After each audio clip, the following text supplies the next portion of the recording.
Тағдырдың ауыр аманаты. Данияр жалғыз ағасын қатты сыйлайтын.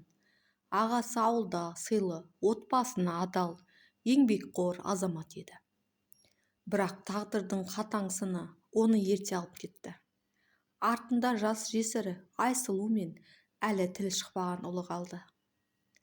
Қара жамылған күндері ауыл ақсақалдары бас қосып, Данияр ағасының аманаты сенде, бала жетім, әйел жесір қалмасын, әмеңгерлік жолын атаған ата дәстүрді сақта, деді. Жас жігіт іштей қиналды. Айсұлуды бұрыннан жеңгем деп сыйлап келген. Енді оны жар ретінде қабылдау жүрегіне салмақ салды. Бірақ ауылдың дәстүрі қатал еді. Ең бастысы ағасының отбасын қор қылмау. Сөйтіп, Данияр үнсіз келісімін берді.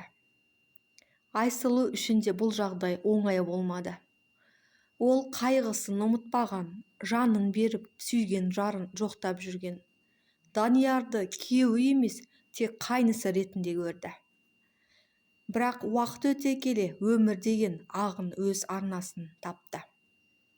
Данияр ауылдағы бар жұмысты мойнына алып, таңнан кешке дейін еңбек етті.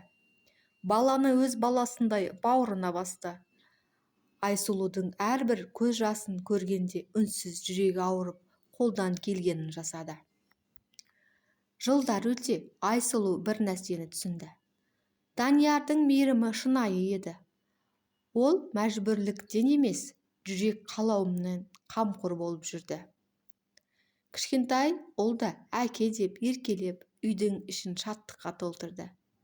Бір кеште Айсұлу Даниярға қарап, «Сен менің өмірімді қайтадан тірілттің. Қайғыдан басымды көтере алмай жүргенде маған тірек болдың», деді. Сол сәтте Даниярдың көзіне жас келді. «Айсұлу, сен мен үшін тек ағамның аманаты емессің. Сен менің тағдырымсың», деді. Сол күннен бастап олардың жүректері бір арнаға тоғысты. Уақыт өте, екеуі де шын бақытты отбасыға айналды. Данияр мен Айсұлу ауылда сыйлы болды.